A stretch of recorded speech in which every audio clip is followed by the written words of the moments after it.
Estamos de vuelta en Buenos Aires, Cosmopolita, ya son las 13 horas y 32 minutos de la tarde acá en la ciudad autónoma de Buenos Aires. Les recuerdo que pueden comunicarse con nosotros a través de nuestras redes sociales, @.0.me y @BA Cosmopolita. Ya tengo conectados a mis dos invitados de este segundo bloque del programa. Ellos son Carlos Caridad Montero, director de la película Hijos de la Revolución. Carlos, ¿cómo estás? Está silenciado, Carlos. Ya. Disculpa, ¿cómo ¿Cómo estás? estás? Todo muy bien, gracias. Qué bueno, bienvenido al programa. Y también está conectado Ricardo García, que es uno de los productores de la peli. Ricardo, ¿cómo te va? Hola Orlando, ¿qué tal? Muchísimas gracias por la invitación. A ustedes por estar conectados. Ahora podemos hablar ahí mirándonos. Hemos estado conversando estos días con motivo justamente de la proyección en Buenos Aires, del estreno acá en la capital argentina, de Hijos de la Revolución.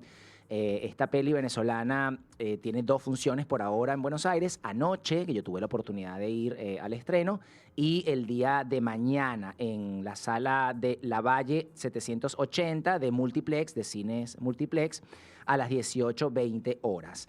Bueno, vamos a comenzar a charlar sobre esta película que, bueno, les voy a comentar, chicos, la experiencia, digamos, sensorial de anoche en el estreno de la peli.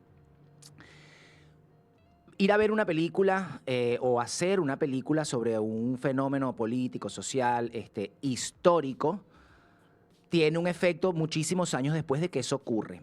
Pero la historia que están contando en la película es tan reciente que en la sala, de hecho, la película para mí no terminó, la función no terminó con el plano final, sino con los créditos y la cara de la gente que estaba en la sala, la sensación, como que nos mirábamos. este, Hay una cuestión de tener tan vivo el dolor y hay que decirlo, la bronca de lo que nos ha ocurrido como pueblo, como país, que de verdad tuvo muchísimo impacto en el público. Yo quiero que comencemos hablando, Carlos, sobre tu proceso como director desde ese lugar, de contar una historia que prácticamente está ocurriendo. Si es verdad, ya tenemos 20, 25 años en este proceso, pero los efectos de ese proceso están vivos. ¿Cómo fue para ti dirigir una película? Además, quiero saber cuándo se rodó la peli. Se rodó en el año 2021, en plena En pandemia. plena pandemia. Bueno, pandemia. Y con ya todo el fenómeno migratorio que ha ocurrido, con todo, pero muy fresco. ¿Cómo fue para ti dirigir esta peli en ese sentido? Bueno, una de las cosas que nos ayudó fue definir lo que íbamos a contar, ¿no? De cuál era el tiempo histórico, cuál lapso íbamos a contar. Y llegamos a la conclusión de que tenía que ser del 92 al 2017, donde yo creo que se cierra un periodo histórico en Venezuela, ¿no? Un periodo de crisis y lucha, y luego a partir del 2017 se abrió otro. Pero en ese momento ya había una cosa que estaba concluida. Y eso nos ayudó a ensamblar cada uno de los hitos que nos habían llevado hasta allí. Fue un proceso que no tengo por qué ocultarlo, fue muy doloroso. Y más sobre todo si estás muy cerca y has vivido todo lo que pasó. Curiosamente, la película además tiene el efecto de una especie de nostalgia negativa, que llamo yo, en algunos espectadores, que yo veía que decían, mira, yo viví de aquí hasta aquí, o yo sufrí este periodo que va de esta escena a esta escena, Sí. y a veces tú sentías que lo decían con cierta nostalgia, ¿no? Con cierta nostalgia de esa época, a pesar de que era una nostalgia negativa, porque obviamente los espectadores no lo querían volver a vivir. Y allí nos dimos cuenta que habíamos logrado uno de los principales objetivos, que era hablarle también a esa diáspora que se va y que vieran el país, ¿no? Decidimos algunas escenas en base a ese efecto de nostalgia que podíamos lograr en los espectadores. Contando ese periodo. Vamos a ir entrando, compañeros, en el argumento de esta peli para que la gente, bueno, nos acompañe mañana, en la función de mañana en Multiplex. La película arranca como con tres historias paralelas. El nacimiento de un chico en una zona popular de Caracas, de una clase social baja, el nacimiento de una chica, clase media, media alta, en el sector opuesto de la ciudad, y la intentona golpista de febrero del 92. Y luego eso se va convirtiendo todo en una misma historia, la historia de amor de estos dos chicos, desde que son niños hasta que se reencuentran luego, y bueno, lo que va ocurriendo histórica, política, socialmente en Venezuela. La elaboración, a mí la primera parte, quiero que hablemos de la primera parte de la película, me dio mucho la sensación de un documental ficcionado por todo el material de archivo que tenían.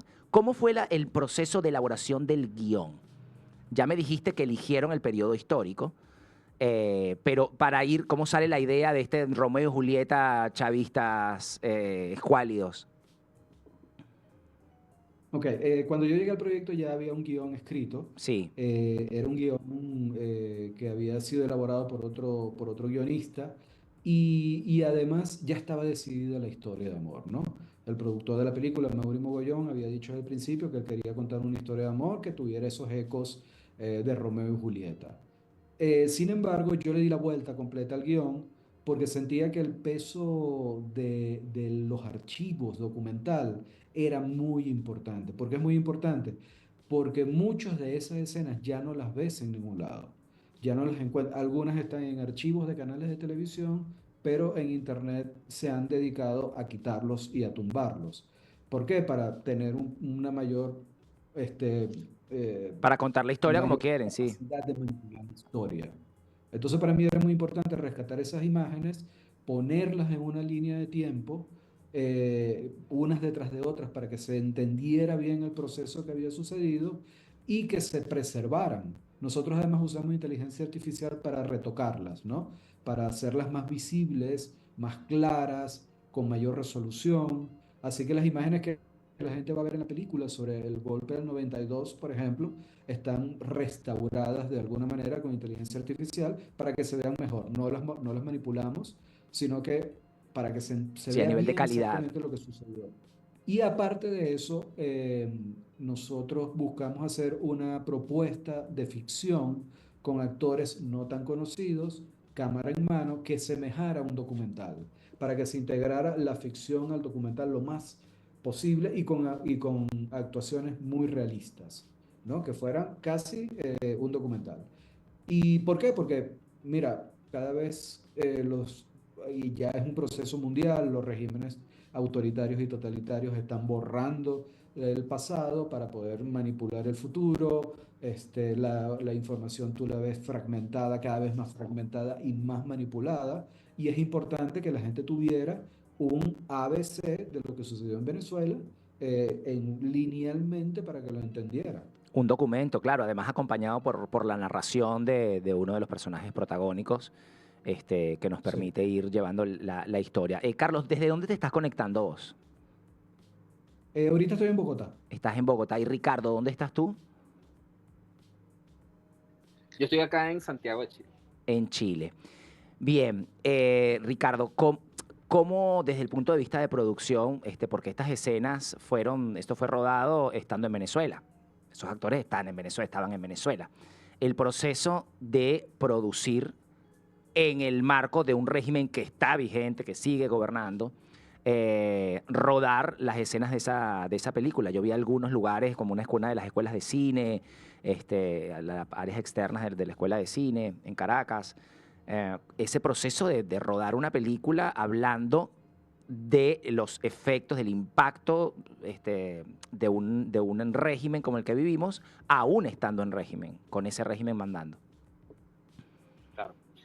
Bueno, uno de los retos fundamentales que enfrentamos en el rodaje, principalmente en el rodaje, era el hecho de todas las variables que estaban jugando en ese momento. Además de lo que tú mencionas ahora, también está la pandemia, también estaba, bueno, que había una situación bien irregular con respecto a la propia pandemia, porque Venezuela se manejó de una manera distinta, distinto a como se manejó en muchos lugares, pero estaba la bendita fórmula esta del 7x7 y bueno, como diferentes variaciones que iban cambiando semanalmente según lo que el gobierno decidiera, ¿no? O sea, estamos un poco a merced también como de lo que se fuera instaurando de manera improvisada, ¿no? Entonces, allí igual, obviamente nosotros teníamos un plan, pero teníamos que jugar un poco también con el plan B, el plan C, D y bueno, hasta el X, ¿no?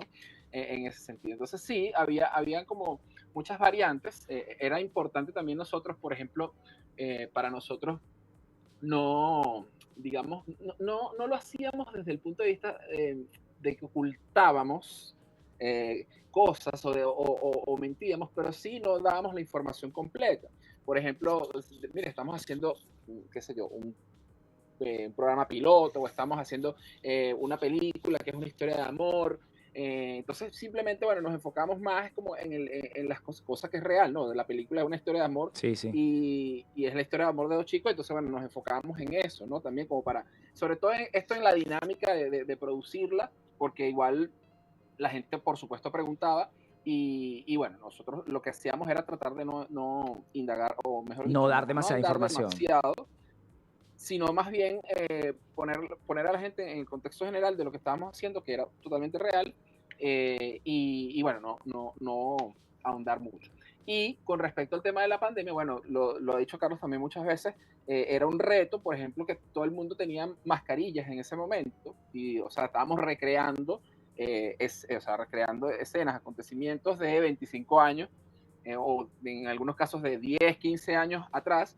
Evidentemente no podía aparecer ninguna gente con Claro, con mascarillas ni nada, tapabocas, sí. y eso también era como un reto a nivel de producción, por lo menos evitar que la gente apareciera, organizar también, en algunos casos también, la gente en las locaciones también te exigía que tuvieras mascarilla, o sea, fueron como muchas cosas que hubo que tomar en cuenta. Pero al final, la verdad, dentro de todo y para lo desafiante que se veía en ese momento, pudimos fluir de una forma muy, sí, continua, ¿no? O sea, trabajamos de buena manera, todo salió relativamente rápido, como te digo, para las condiciones que había y para Para el todas las contexto en el variables que que teníamos en estaban. cuenta. Claro, claro. Ahora, les preguntaba también desde dónde se están conectando, dónde está cada uno, porque ya son parte de la diáspora venezolana. En sus expectativas personales, presentar una película como esta, que habla del horror de lo que ha generado para el pueblo venezolano este régimen, es un riesgo también. O sea, ustedes tienen la fantasía de volver a Venezuela.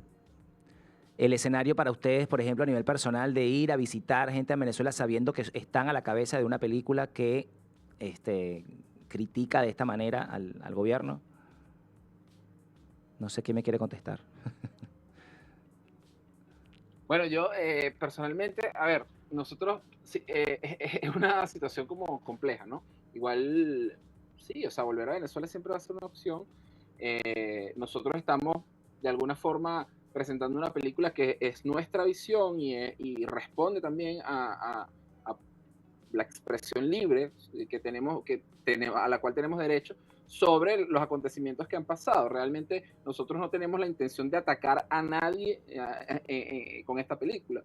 ¿Qué pasa? Que bueno, a partir de las interpretaciones que se dan, por supuesto, y cómo se presentan las cosas, algunos se sentirán atacados, otros no, pero realmente nuestra intención siempre ha sido, bueno, nosotros vamos a mostrar lo que consideramos que ha pasado en este tiempo. Entonces, en ese sentido, es como quien dice, bueno, el que no la debe no la teme, y nosotros desde esa perspectiva estamos como tranquilos. Además que estamos ahora mismo en un proceso igual para que la película se estrene en Venezuela próximamente y seguimos, digamos, trabajando en eso para que pronto se dé. Así que por ese lado, es eso, o sea, las interpretaciones de las personas y la gente, bien, pero nosotros convencidos de que lo que estamos haciendo es parte de nuestro derecho a expresarlo. Pero sí, bueno, Carlos, quiero escucharte antes de preguntar lo siguiente. Ahí estás muteado, Carlitos. Un poco como decía Ricardo, yo creo que el compromiso de la película es con la verdad. Yo recientemente salí de Venezuela, no tengo mucho tiempo fuera, tengo 2 meses Sí. Eh, Decidí irme un poco también por una cuestión de trabajo principalmente, pero también porque después de las elecciones yo sentí que hubo un cambio, ha habido un cambio importante, ¿no? No soy el único que lo ha sentido, todo el mundo sabe que hubo un fraude, que la oposición ganó esas elecciones, que ellos se están robando las elecciones, y eso hace que lo último de lo que se podía enorgullecer el gobierno de Maduro era de las elecciones y ya tampoco las tiene. Sí, de su llegada Y eso democrática quiere al decir que poder. estamos ante una dictadura en toda la regla. O sea, ya no hay nada que lo diferencie de cualquier otra dictadura. Hubo un robo eh, en plena luz del día Sí, en las flagrante, claro. elecciones. Entonces, sí, yo decidí salir, venir a hacer este trabajo. A mí sí me gustaría seguir haciendo cosas sobre Venezuela, eh, pero sí entiendo que ya la situación cambió y que las reglas de juego cambiaron y hay que ir de otra forma, moverse de otra forma. Yo vengo de una formación de ver mucho cine y de estudiar mucho cine soviético y cine del bloque socialista, y tanto de antes de que cayera el muro como después de que cayera el muro, ¿no? Sí me identifico mucho con esos cineastas, con los que estaban antes luchando contra un régimen totalitario y tratando de hacer su obra dentro de esos parámetros, como los que vinieron después, que se sintieron completamente libres y hicieron grandes películas críticas sobre ese sistema. Bueno, yo me siento muy seguro, muy cercano a esos cineastas, a la obra de esos cineastas, y la verdad es que sí me gustaría seguir trabajando sobre ese tema, ¿no? Tanto afuera como dentro. Claro. Pero sí entiendo que ahora las reglas del juego son otras. Bueno, la película no se ha podido, como dice Ricardo, no se ha podido pasar en Venezuela. Un proceso burocrático que apenas era legalmente 20 días hábiles, pero que Sí. se lo podían hacer en un día, se ha tardado un año y Y unos claro, es que cuantos meses. por eso pregunto, por eso pregunto. De hecho, me resulta interesantísimo y voy a seguir la pista de la película para saber cómo va a ser ese momento en el que efectivamente se puede estrenar en Venezuela. Efectivamente se estrene, qué va a pasar, qué pasa con el público, qué pasa con las salas, con el Estado. Me parece que va a ser un momento interesantísimo y ya están abiertos los micrófonos para que lo charlemos cuando eso ocurra. Me parece genial traerlo Genial, acá genial. al programa. Chicos, me queda poquito tiempo, pero quiero, con respecto a los personajes de la película, pudiéramos estar un programa entero charlando bueno, del argumento, de lo que va ocurriendo, pero hay un personaje que me parece como un pivot en el desarrollo de las historias que se combinan, y es el de Lina. Voy a arrancar con eso también desde mi sensación. No te estoy hablando ni como actor, ni como director, ni como crítico de cine, sino de lo que me pasó a mí con ese personaje que me hacía levantarme de la silla. Yo decía, Dios mío, por favor, no quiero ver más a esta mujer. ¿Cómo fue el trabajo en particular con ella? Lina está interpretada por una extraordinaria actriz que tuvimos la suerte de encontrar, que se llama Daifra Blanco. Ella tiene una larga trayectoria en teatro en Venezuela y es su primera película. Esa mujer es increíble, una actriz increíble, tan increíble que cuando nos reunimos la segunda vez, ya yo le había hablado del personaje. Ella anotó todo en un cuaderno de estos de primaria que tiene ella, y cuando llegó me dijo, ¿qué clase de abuela quieres? ¿Qué clase de abuela Abuela. chavista quieres? ¿Quieres esta? ¿Quieres esta? E iba cambiando el personaje y no era igual nunca. Era una abuela chavista radical o no radical, o amorosa o no amorosa, y así me fue presentando varios Propuestas. personajes para que yo eligiera. Increíble.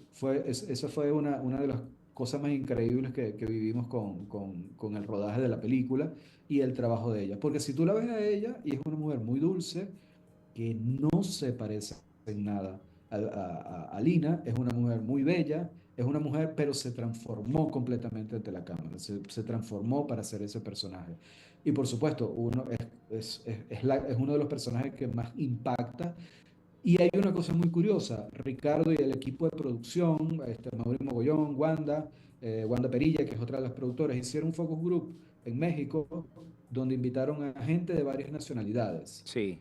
Y fue increíble que varios de los que estaban allí hablaron de que conocían abuelas así en otros países. Bueno, Entonces que tuviste que, hablaban de una línea boliviana, una línea mexicana. Es como que dimos con una especie de modelo con un de arquetipo, la abuela claro. Un radical latinoamericana. arquetipo. Y porque nuestras sociedades son matricentradas, porque la figura de la abuela en general tienen esos colores, son pequeños monarcas dentro de las casas, ¿viste? Y en particular hablando también sí, de ese color, de ese aroma, del chavismo y de la militancia del chavismo, compuso un personaje que a mí particularmente me dio urticaria. Pero bueno, por supuesto está atravesado por mi experiencia de ese proceso. Yo les cuento, a mí me costó muchísimo el inicio de la película porque es una cosa que yo viví, como los que estábamos ahí en la sala. Entonces, cuando fui entrando más en la historia de amor, pude relajar más, pero al inicio era como, o sea, comenzar a revivir la bronca y bueno, fue un viaje emocional ver la película. Chicos, necesito terminar la entrevista por ahora. Quiero que quedemos en contacto y de verdad me interesa mucho poder conversar luego cuando se estrene en Venezuela. Ojalá pueda concretarse. Les agradezco muchísimo que hicieran el esfuerzo porque en Buenos Aires podamos ver la peli. Y bueno, vamos a recordarle a la gente que pueden ir mañana. Nos queda solamente una función en la sala de cines multiplex en la Valle 780 a las 18:20 horas. Muchas gracias por estar en el programa. Gracias a ti, Orlando. Les mando un Gracias por la abrazo. invitación. Les mando un abrazo, estamos en contacto. Nosotros vamos a cerrar el programa. Muchísimas gracias por acompañarnos. Nos vemos la semana que viene en esto que es Buenos Aires Cosmopolita. Buena gente, buenos encuentros.